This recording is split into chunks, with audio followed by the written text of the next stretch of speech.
में एक लेडी थी जिसका नाम था ऊची साकेओना और उसके पति ने उसका चेहरा यहाँ से काट दिया था और मरने के बाद वो बन गई थी बदला लेने वाली आत्मा।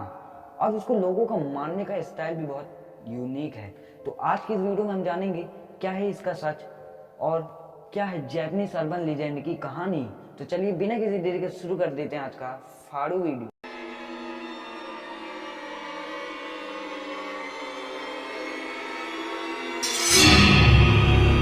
1970 के दशक की बात है। जापान में एक औरत की बड़ी दहशत थी जिसका नाम था कोची साकेओना। ये अपने चेहरे पर सर्जिकल मास्क लगाकर घूमती थी क्योंकि इसका चेहरा कटा हुआ था जैसे किसी ने तलवार से इसके मुंह के 2 टुकड़े कर दिए।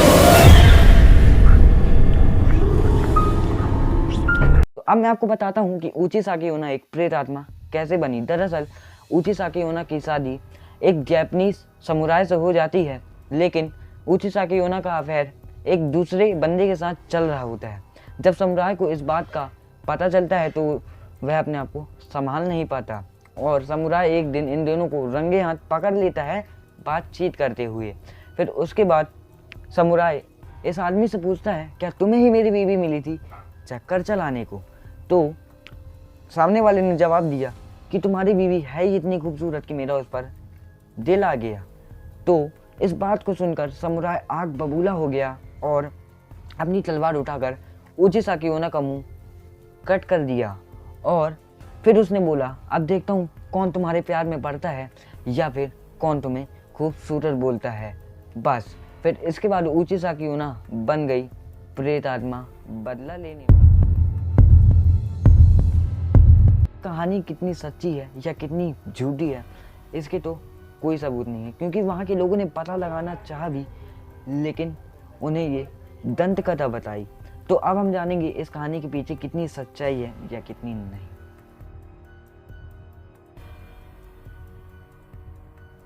गीफू गीफू एक जापानीज प्लेस का नाम है जहाँ से ऊची साकेओना नाम की कहानी का शुरुआत हुआ और वहाँ के लोकल लोगों ने इस दंत कथा को बताई और ये दुनिया में बहुत ज़्यादा फेमस हो गई 1800 के समय।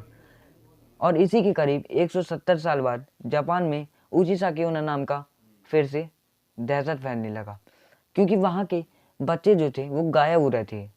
और ये इतना फेमस क्यों हो रहा था? क्योंकि वहाँ के बच्चों का फ़ायदा हो रहा था।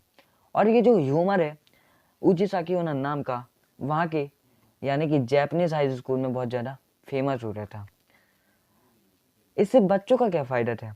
क्योंकि बच्चों को स्कूल नहीं जाना पड़ रहा था और उनके पेरेंट्स उनकी बहुत केयर कर रहे थे और उन्हें घर से जाने के लिए सख्त मना कर रहे थे। बहुत मूवीज़ बनी, आर्टिकल्स लिखे और जो गीवू था वहाँ का लोकल बिजनेस भी बहुत इंक्रीज हो गया था।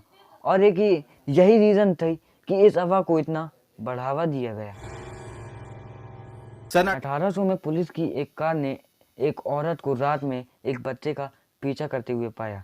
जब पुलिस ने इसका पीछा किया तो देखा इसके हाथ में कैंची थी और गलती से पुलिस की कार से इस औरत को टक्कर लग जाने से उसकी वहीं पर ऑन द स्पॉट मौत हो जाती है। जब पुलिस वाले ने अपनी कार से उतरकर और उस औरत को देखा तो उस औरत का भी मुंह ऊची साकेओना जैसा ही था। वाकई में वह कोई लेडी थी जिसका जापान में दहशत फैला हुआ था या फिर कोई ये एक साइको थी जो इस कहानी का फ़ायदा उठाकर लोगों का मर्डर कर रही थी। लेकिन इससे पता चला कि इस घटना के बाद जापान में कभी भी ऊची साकेओना को नहीं देखा गया और बच्चे चोरी होने की घटना भी बहुत कम हो। आज की वीडियो में आपका भाई इतना ही। अब हम मिलेंगे अपनी एक अगली वीडियो लेकर। तो चलिए तब तक के लिए बाय बाय, टेक केयर और चैनल को सब्सक्राइब।